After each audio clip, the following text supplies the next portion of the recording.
Thanks everybody for joining today's Africa Open Data Collaboratives meeting. I'm Jean Holm, the president of Open Data Collaboratives, and glad to have you all here today. We have an exciting speaker to talk about open ownership and what that means and how that interacts with open data.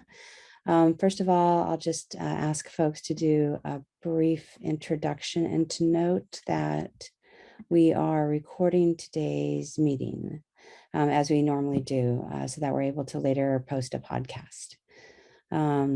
So if we can just go ahead and do quick introductions, I'll just go down alphabetically down the list that's displayed in Zoom. Oral, would you like to introduce yourself? Not getting you. How about Charlie?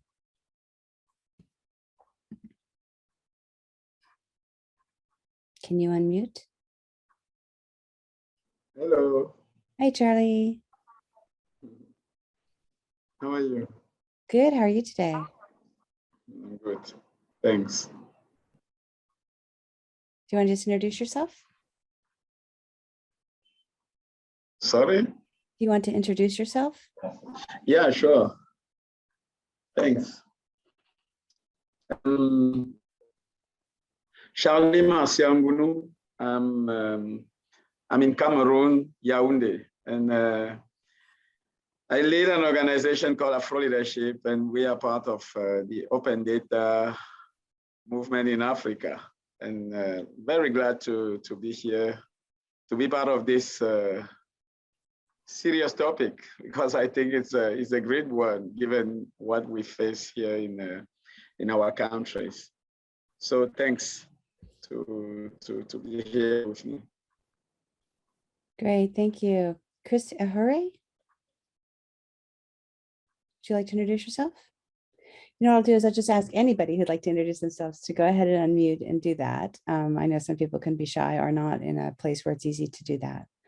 So just go ahead and unmute and introduce yourself if you'd like to. Good afternoon, everybody. My name is Michael Barron. I'm a UK-based consultant currently working with open ownership on a beneficial ownership project in Senegal. There's also works on beneficial ownership projects in Ghana, Ethiopia, and South Africa, as well as other transparency projects in Africa. Thank you. Thanks, Michael. Yeah, hi everyone. My name is Geoffrey Katwega. I work with the Open Mapping Hub for Eastern and Southern Africa as the community manager. I'm based in Kampala, Uganda. Thank you. Good to see you, Jeffrey. Hi, my name's Tim Law. I'm also an independent consultant based in the UK and work with Michael, who's already introduced himself, on all those projects on beneficial ownership and other transparency issues across Africa and also elsewhere in the world. So I won't bother listing them because he already has. Hello. Hello. Hello, hi all. Oh yeah, my name is Aurelia Mondi. I come from Kenya. I'm a student, almost finishing school here. Thank you. Great, glad to have you join us. Hi, Winnie Good evening. Kumau from Hi, Winnie. Association of Journalists. Good evening. This is Daniel Kiptun, a software engineer from Kenya, working with a startup aggregating open source data. Thank you. Hello, my name is Joy Momo from Kenya. I'm a data analyst student. Yes. Welcome. Hello, everyone. My name is Florence Tufam. I work with Mobile Web Ghana. I live in Ghana. I work with a team of I also worked on the data portal as well. I'm happy to be here. Great, thanks, Florence. Hi, all. My name is Yema Thompson. I'm the head of the Sierra Leone News Agency. I'm also a steering committee member of the Open Government Partnership and also the chair of the Open Data Collaboratives. Thank you.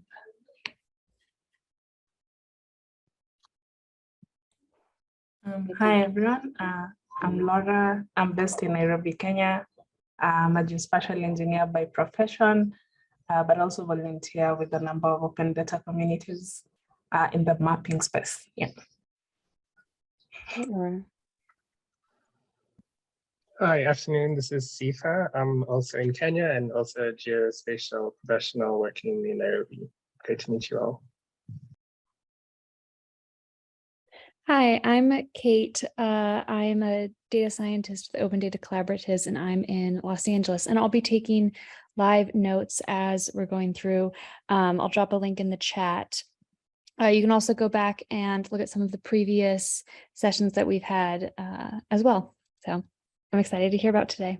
Hi, my name is Eric Washira from Nairobi, Kenya. I work for Bayer as the data analyst for East and West Central Africa. My first time to be here, really looking forward to the discussion and many more. Great, welcome everybody. Well, today's discussion is really fascinating. We often talk about open data, we talk about the use of it, training, giving people skills.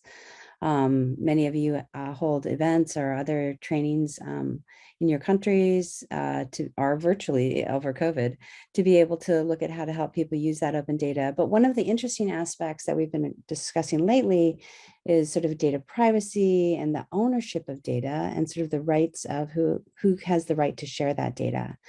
Our speaker today is Favor Ime, who's the regional associate for the Africa region at Open Ownership. And she's going to talk to us about the beneficial ownership transparency and what it means to be having open ownership. It's a fascinating topic that really gets to the heart of sort of the next generation of discussion around open data, open source, data privacy and ownership, and really comes up with some innovative ideas around that. Favor, would you like to go ahead and get started? Yes, please, definitely. So whilst you're granting me permission to share my screen, I will just pick up on one thing you said in your introduction. I think you mentioned that we've been having discussions virtually, and a lot of people on this call probably organized trainings virtually because of COVID. But if we were to meet, for instance, just a hypothetical situation, if everybody on this call were to meet in a particular location, I'll choose Kenya because I think we have 60% of people on the call that are currently in Kenya, calling from Kenya. If we were to meet and we were at the airport in Nairobi, I could almost certainly say that 90% of the people looking at me and listening to me will most likely not recognize me. Even more so if I change the color of my hair, for instance, or if I go bald, for instance. Now, that's very similar to the way beneficial ownership works. I'm currently, thank you very much. I'm currently wearing a face mask. So you can only see, I would say, 30% of my face, which is just my eyes and my forehead. And this is probably not enough for one to recognize who this person is, especially if you haven't seen me at all, or if you haven't seen any picture of me. So what am I really trying to say? This is how companies work. So companies in certain instances will have some owners, but then when you actually take off the mask of that company, you would be able to see who the true owner of that company is. And what do I mean by true owner? I mean the ultimate beneficial owner of that company. And I will discuss this further as we commence our presentation. Can we go to slide 1, please?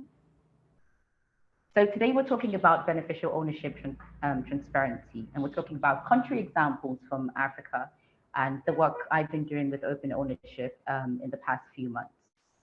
So we can go to the first slide, please. The very first slide. I think this is one of the last slides, actually. So we have quite an interesting demographic in the room. We have some data engineers, data practitioners, bio practitioners, even some, I think, from the media house, some people from international transparency organizations.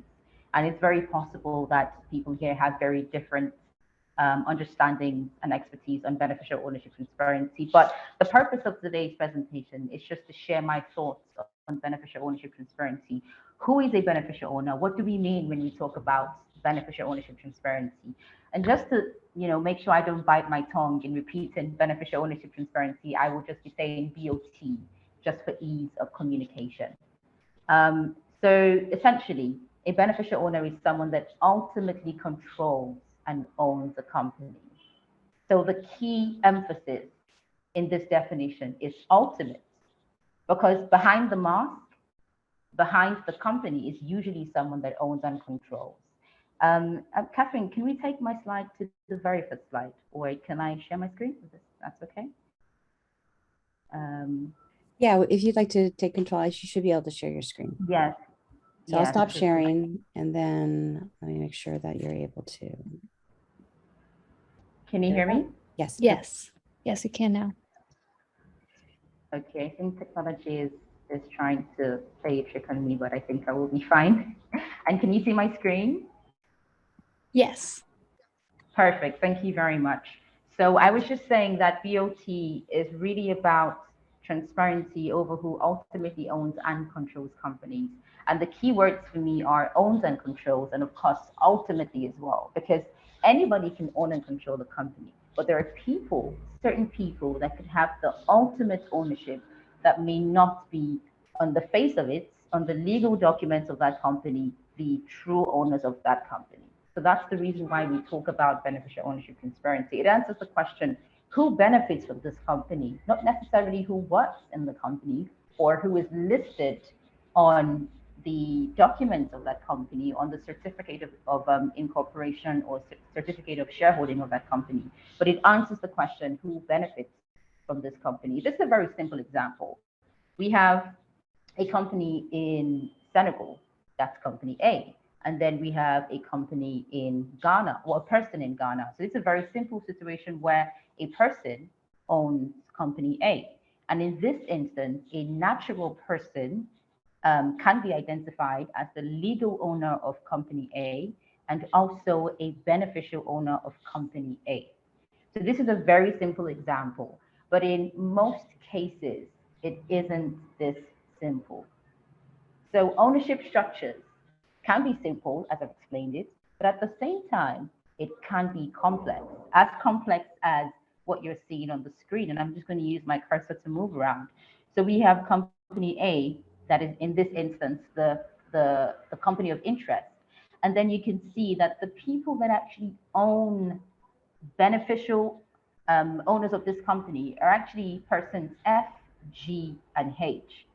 But then if you go to, for instance, in Nigeria, the Corporate Affairs Commission, that's the commission that is authorized to register companies and just to regulate the affairs of companies. If you go to that commission and you say, I want to conduct a search in company A, I promise you that you will not find the details of person F, G, and H. That's because generally it's the legal ownership that is collected, the data of the legal ownership that is collected. Now, that's the reason why we advocate for the collection of data of the people, the persons that have ultimate control and ownership of a company. Now, one very key thing that I may not have mentioned at the start of my presentation is this. A beneficial owner should always be a natural person.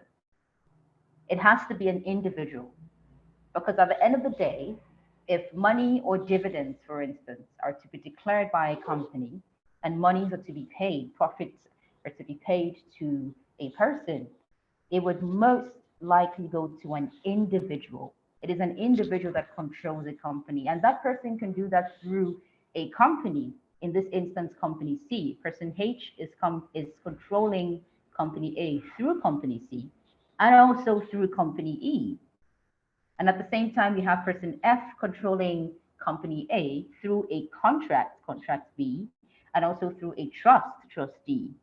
And then you also have person G having a similar chain of ownership and control. So what the slide is really saying is, as much as ownership and control structures can be simple, in most cases, ownership and control structures can be really complex. And sometimes for good reason, but sometimes to obscure the true and ultimate beneficial owners of a company.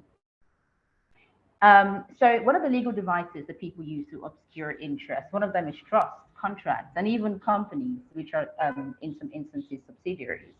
So as opposed to person F just being the direct beneficial, the direct legal owner and also beneficial owner of company A, person F could maybe sign a nominee agreement with another person, and then through that agreement, that person or another company can actually hold person F's ownership or control in company A directly, but then it's actually person F that controls company A, which is the subject, the subject company that we are talking about. So essentially, there are different ways that a beneficial owner can have interest in a company, and the different mechanisms through which these interests survive. These interests have to survive through a vehicle, and some of these vehicles are trusts, contracts, and of course other companies as well. Now, the people at the top are the beneficial owners. These are the people who ultimately own or control the company.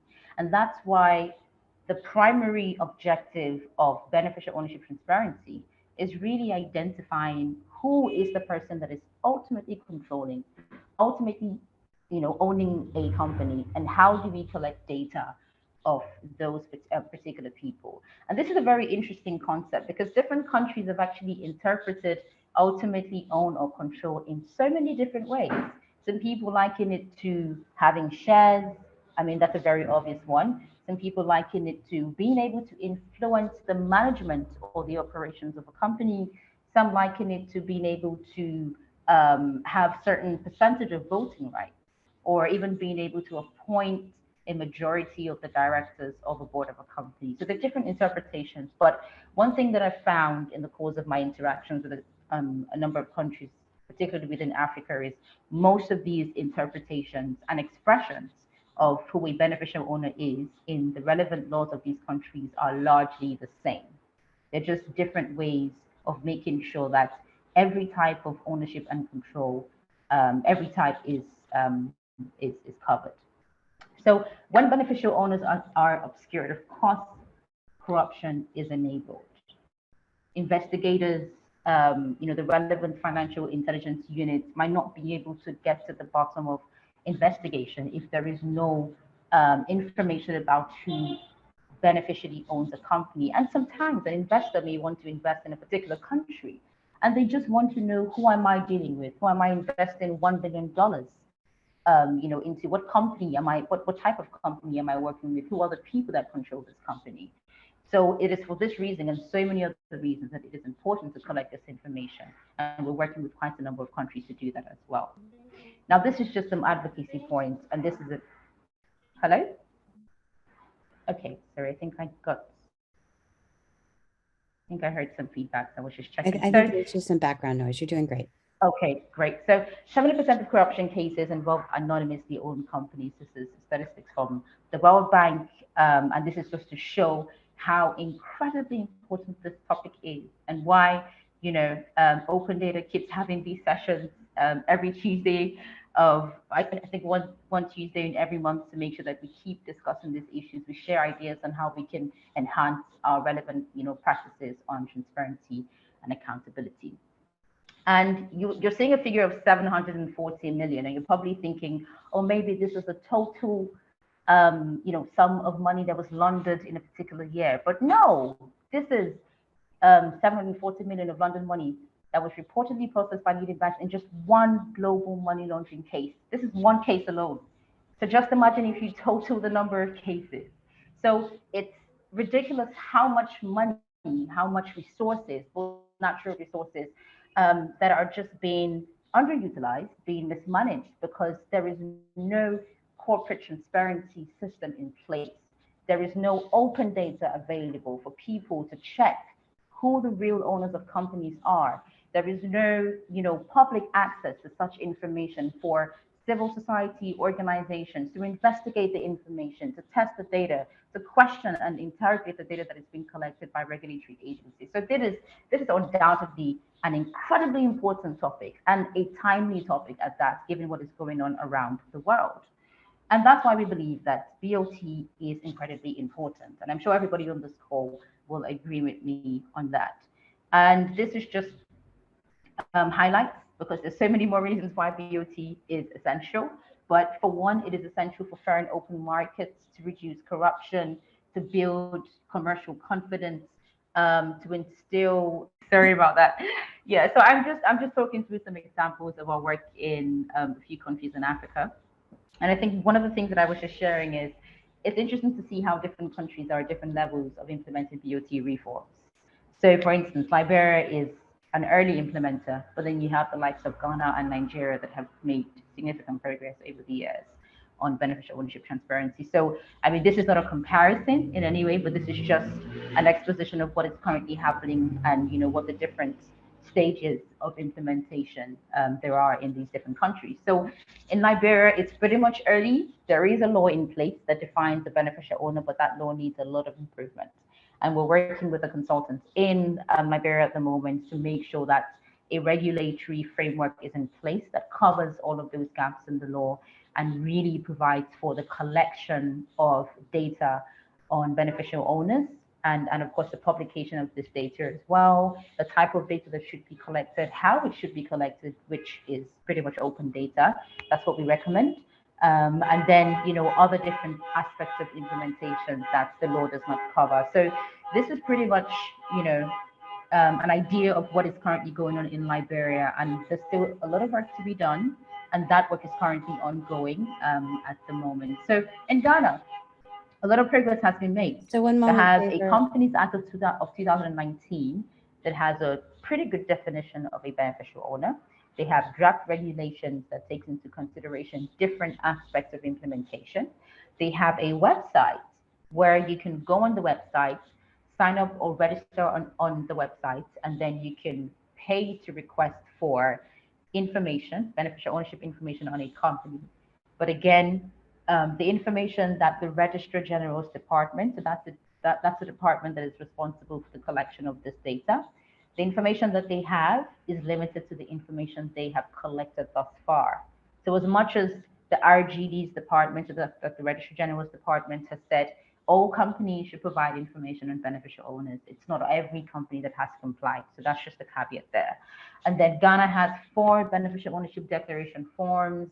And then this data is collected periodically. If you provide the data before you register a company, when you're filing your annual returns, if you're making a change in your shareholders' details, that data has to be provided or updated as well. And like I said, BO data is accessible, although you need to pay a token of 25 Ghana cedis.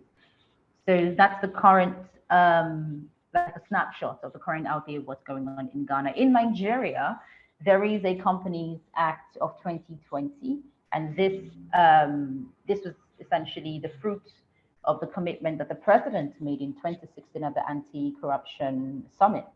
And then we have draft regulations that the Corporate Affairs Commission, that's the CAC in Nigeria, is currently working on. At the moment, BO data can be assessed on the website, search.cac.ng. And then there are forms that are used to provide this data. So companies are supposed to fill those forms and provide the data to the Corporate Affairs Commission. And again, periodic data collection is also available in Nigeria. And the data is currently freely accessible to the public. But it's important for me to note that in all of these countries, all the data that is collected, for instance, if a country collects 15 data fields, that country will not publish the 15 data fields. The country will probably publish about 5 or 6, just enough for an individual to identify who that person is. And that's really at the heart of what we do. We're not saying you should publish or a country should publish all the data that it collects, but whatever data that you're making open to the public, it should be sufficient for an individual or a bystander to identify who that person is. So that's generally the approach with publishing data and having that data freely accessible to the public. In Zambia, there is the Companies Act of 2017. There was a subsequent amendment in 2020. There were a number of statutory instruments that talk about the regulations and also the forms. There is a website as well where BO information can be assessed for a fee. And there is also periodic data collection as well. So I just wanted to highlight a few interesting things that have happened across these African countries in the past few months. So in Liberia, one of the key things that we do before we start helping these countries meet their BOT reform goals is to understand the current state of play. where exactly are you at the moment? And we have a couple of consultants on the call actually that are working with us in Senegal to undertake a similar exercise. So before we start providing technical support on BOT reforms, we examine the lay of the land. We conduct desktop research. We have interviews with key stakeholders. We identify who the key players are. We talk to these people and we pull together a report and we say, this is from our perspective, what we think is the current state of play of beneficial ownership in Liberia or in any other country. These are the specific recommendations that we have put together. And this is what the stakeholders are saying. And then it is on that basis that we can build a work plan or a roadmap to help that country, execute specific activities that would help them progress with their beneficial ownership transparency reform goals. So this is just a snapshot of a report that we published last month. And yeah, this was something that we did at Open Ownership under the Open Extractives team program rather. So just to very quickly clarify, the Open Extractives program is a program that is jointly implemented by Open Ownership and the EITI. And the purpose of that program is just to increase corporate transparency within the natural resource industry. So we've been working with a number of countries, including Senegal, to ensure that these different countries make some progress with corporate transparency, specifically in the extractive sector, and then hopefully beyond that later on. So another real life example, what exactly do we do at Open Ownership? Apart from doing research and really understanding the state of play, making recommendations, we actually go to these countries to facilitate the use of data. Now, open data is incredibly important. Everybody knows that on this call. But the key thing is, if the data that is published, if the data that is accessible to people, if the data that is free to people is not used or utilized by CSOs, by private companies, by public sector agencies, by investigative journalists, then what exactly are we doing? So it's incredibly important that as we push for open data, we push for the use of open data. And that's the reason why a huge part of our work is increasing the capacity of investigative journalists, of government agencies, of public, private sector companies, umbrella bodies, to begin to embrace and use this data that is being published. And we had a session in Ghana in February. We're planning one in Zambia in a couple of weeks. And we gathered journalists together. We had 80 applicants shortlisted to 24, and we had these sessions, and it was fantastic, to be honest. And this is just a summary of what we spoke about. We spoke about beneficial ownership transparency, what it means for the Ghanaian economy, what are the real life examples. And one of the interesting ones that I heard during that program was about a company that I believe bid for a contract. And I think they've been doing that for about 7 years. So different companies get a contract from the government to supply, I think, waste bags for about 7 years. And then an investigative journalist got a tip-off, did some research, and it turned out that the 12 companies that got that contract in those 7 years, or 5, 6, 7 years, is actually owned by the same person. So one person has been doing that work for literally 7 years. That's a monopoly, which is honestly not allowed. And there were other things that were uncovered. The person inflated the prices and all of that. And there was so much money that was lost, and value was not provided to the people. So there are so many live examples that came out of these sessions that sort of made me even realize that this is an incredibly important topic that needs to be discussed. And we need to push for the use of open data and not just the publication of open data. This is another summary of the second day of the research, where we spoke about investigative journalism and how to use the data, create a story. And then this is a final summary of the third day as well. So that's my presentation for today. I hope I've been able to share some thoughts on what beneficial ownership transparency really means. It's a very technical topic, and to be honest, we can't exhaust it in 45 minutes. There's so many layers to it, and I know there might be a lot of questions, or maybe not, but yeah, I hope this has been helpful to just throw some light on what's happening across a few countries in Africa, and just to sort of shed some light on the type of practical work that we've been doing in countries to push for the publication of open data, beneficial ownership transparency data, and of course the use of that data as well.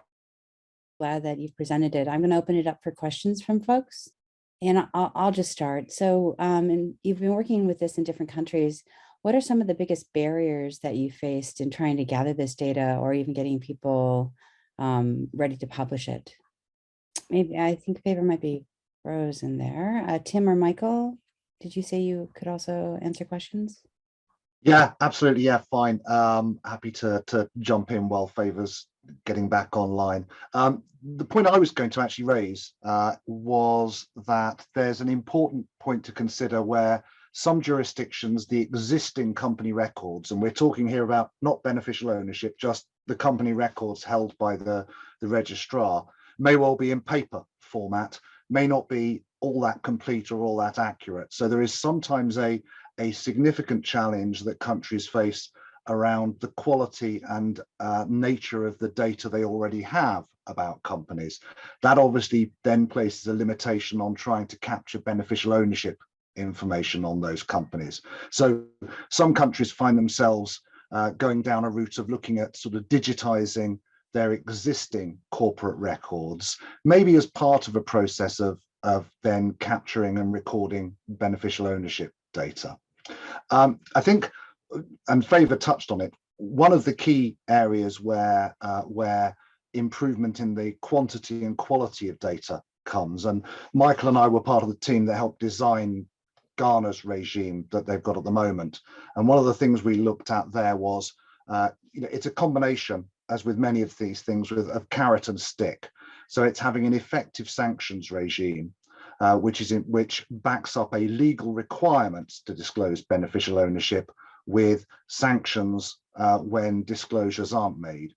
But it's also about turning it around the narrative a little bit, from this being about putting a burden on businesses to actually providing a tool to businesses. So if you have public beneficial ownership registers, then that allows not just investigative journalists and NGOs to look at who ultimately owns businesses, but it lets other businesses do it. So it becomes a tool for businesses that want to do due diligence on their suppliers, their customers, or possibly their competitors, to understand who they are and where they're doing business and what sort of business they're doing and who's behind those businesses they're operating with.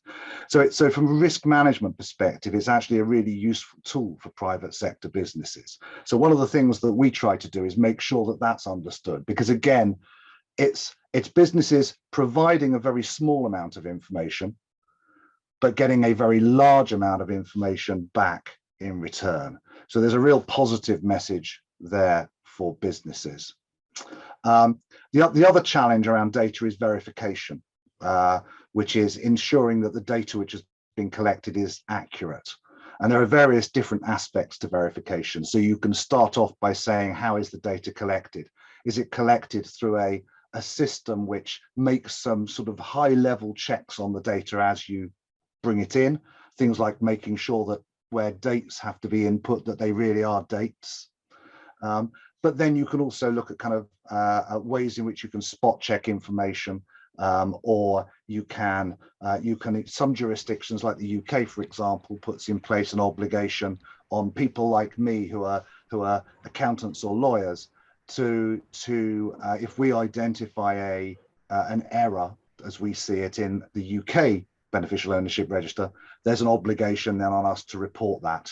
And that again improves the quality of data. Sorry, Favor, I dived in there and answered a question whilst you were getting back online.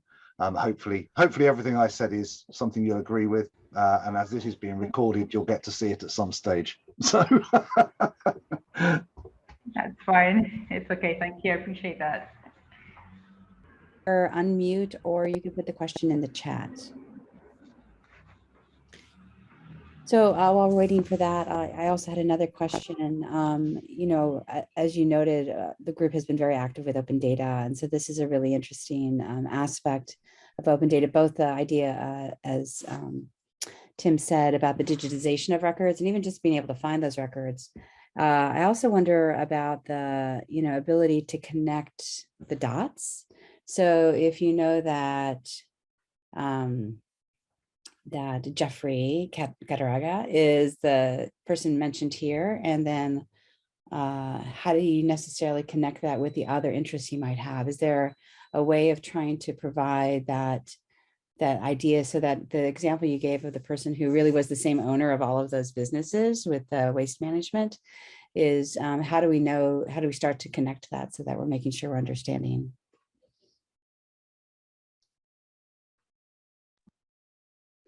Like, what kind of metadata are you collecting about the person? I see Favors offline. Maybe Tim, maybe you can jump in and answer that again.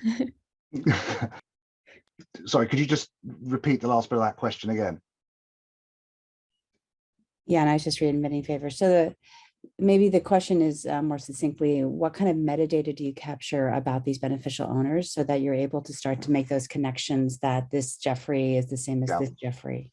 Yeah, so it tends to be, at the very highest level, it will be things like nationality, date of birth, but it tends to also include some kind of unique identifier, like either if there is a national identity system in a jurisdiction, it might be their national identity number or their tax registration number or passport number.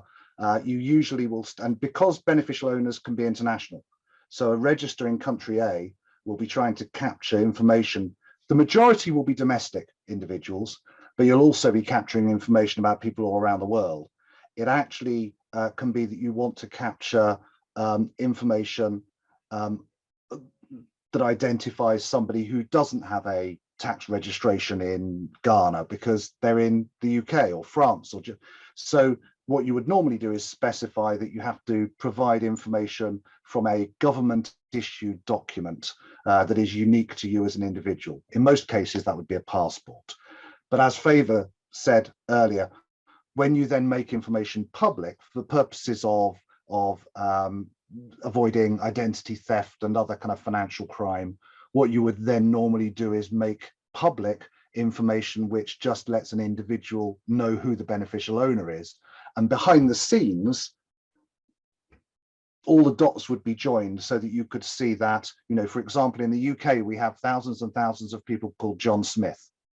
So it wouldn't be very helpful if you just saw that John Smith was the beneficial owner and you wanted to see whether another company was owned by the same person, because it might be just owned by another John Smith. Behind the scenes, what the UK system does is it uses that unique information to link together individuals so you can see where they have ownership in or a beneficial interest in more than one company without necessarily seeing all the information about that person that the system has to uniquely identify them. Great, thank you. Any other questions?